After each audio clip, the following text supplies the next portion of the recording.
चुनाव से पहले केंद्र सरकार का बड़ा दांव। भाजपा ने शिवराज को संसदीय बोर्ड से हटाकर चौंकाया। 90 से ज्यादा देशों में फैला मंकी पॉक्स। मौसम का बदला मिजाज। नमस्कार, मैं हूं रूपाली बर्वे और आप देख रहे हैं वेब दुनिया की खास पेशकश WD नाउ, जिसमें बात करेंगे सप्ताह भर की सुर्खियों की एक अलग अंदाज में।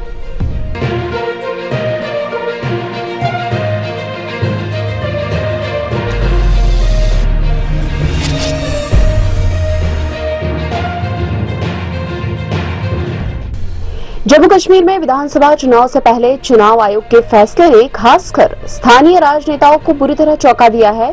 चुनाव आयोग ने कहा है कि जो गैर कश्मीरी लोग राज्य में रह रहे हैं वे अपना नाम वोटर लिस्ट में शामिल कराकर आने वाले चुनाव में वोट डाल सकते हैं। इसके लिए उन्हें निवास प्रमाण पत्र की आवश्यकता नहीं है और इस फैसले से राज्य में 20 से 25 लाख वोटर बनने की संभावना है। दूसरे राज्य के मतदाताओं को यहां वोट डालने के लिए अपने मूल राज्य से नाम कटवाना होगा। हालांकि एक सच्चाई यह भी है कि धारा 370 के हटने से पहले भी ऐसे 32,000 से अधिक मतदाता सिर्फ संसदीय चुनाव में मतदान करते रहे हैं, लेकिन जम्मू कश्मीर जन प्रतिनिधि कानून 1957 के तहत उन्हें विधानसभा चुनाव में मतदान का अधिकार नहीं था। दूसरी ओर राज्य की पूर्व मुख्यमंत्री महबूबा मुफ्ती ने कहा कि जम्मू कश्मीर में चुनाव को स्थगित करने संबंधी भारत सरकार का यह फैसला पहले बीजेपी को लाभ पहुंचाने और अब गैर स्थानीय लोगों को वोट देने की अनुमति देने का फैसला चुनाव परिणामों को प्रभावित करने के लिए है। असली उद्देश्य स्थानीय लोगों को शक्तिहीन करके जम्मू कश्मीर पर शासन जारी रखना है। पूर्व सीएम और नेशनल कॉन्फ्रेंस के नेता उमर अब्दुल्ला ने सवाल किया है कि क्या बीजेपी जम्मू कश्मीर के वास्तविक वोटरों को लेकर इतनी असुरक्षा महसूस कर रही है कि उसे चुनाव जीतने के लिए अस्थायी वोटरों को आयात करने की जरूरत है। भाजपा संसदीय बोर्ड और चुनाव समिति की नई सूची ने राजनीतिक पंडितों को एक बार फिर चौंका दिया है।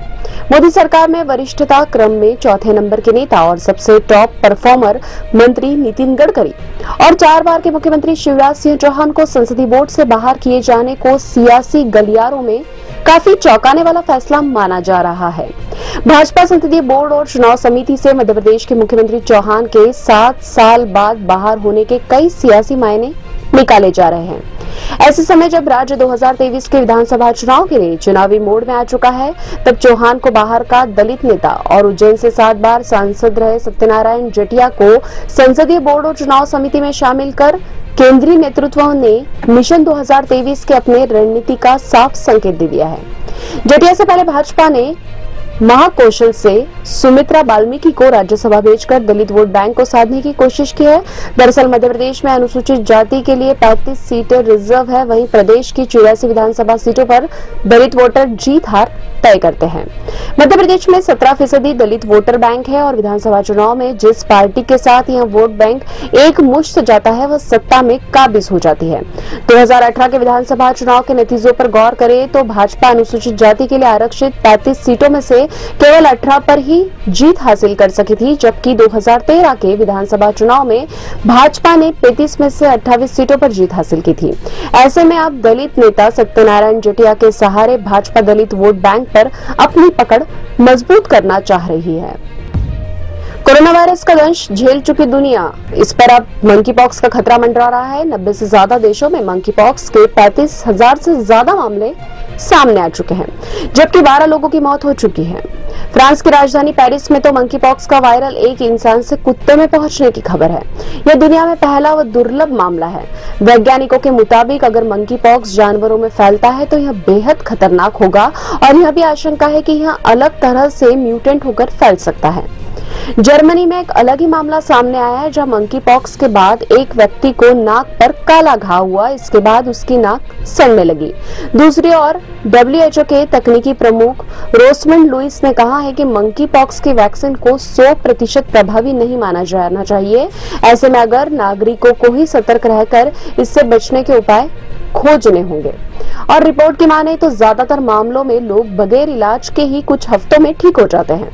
इसके लक्षण शुरू में फ्लू जैसे होते हैं, जैसे कि बुखार, ठंड लगना और सूजी हुई लिम्फ नोड्स।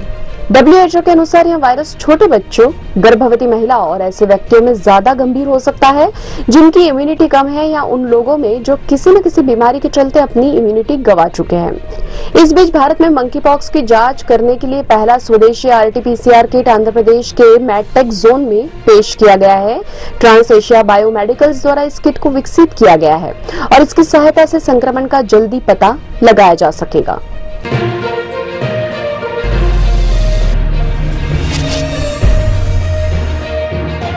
भारत में एक तरफ कई राज्य अभी भारी वर्षा के चलते बाढ़ जैसे हालात से जूझ रहे हैं, वहीं कई राज्य ऐसे भी हैं जहां सामान्य से भी कम बारिश हुई है।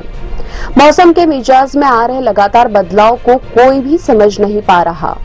एक तरफ रेगिस्तानी प्रदेश राजस्थान में भारी बारिश के बाद सड़कों पर नाव चलाने के दृश्य नजर आए थे, वहीं बादलों का घर यानी कि मेघालय में 90 से 60% कम बारिश हुई है। दूसरी ओर ओडिशा में लगातार जारी बारिश के कारण बाढ़ से राज्य के 13 जिलों के 71 प्रखंडों के 2066 गांवों में करीब 5 लाख लोग प्रभावित हुए हैं। 470 गांवों में 2,55,000 से ज्यादा लोग बाढ़ में फंसे हुए हैं। 90,000 लोगों को निकालकर सुरक्षित स्थानों पर पहुंचाया गया है। बाढ़ के कारण फसलें तबाह हो गई है। मौसम विभाग द्वारा जारी 1 से 17 जुलाई तक के आंकड़ों के मुताबिक छत्तीसगढ़ और ओडिशा में 60% से ज्यादा बारिश हुई है। राजस्थान, गुजरात, मध्य प्रदेश, महाराष्ट्र, कर्नाटक, आंध्र प्रदेश, तमिलनाडु और सिक्किम में इस अवधि में 20 से 59% बारिश ज्यादा हुई है।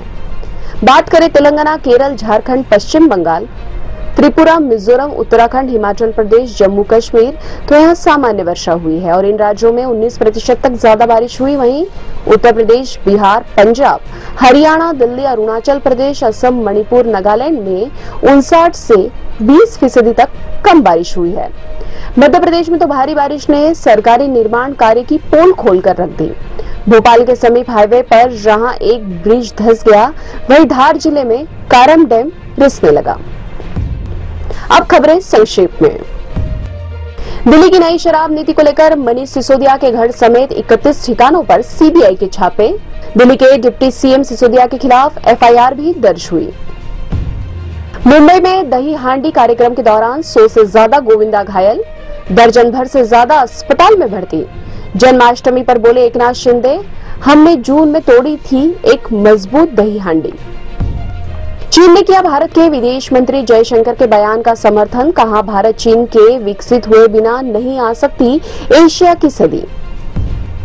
फॉरेन टैक्स क्रेडिट क्लेम करने वालों को सीबीडीटी ने दी बड़ी राहत, इनकम टैक्स नियमों में किया बदलाव।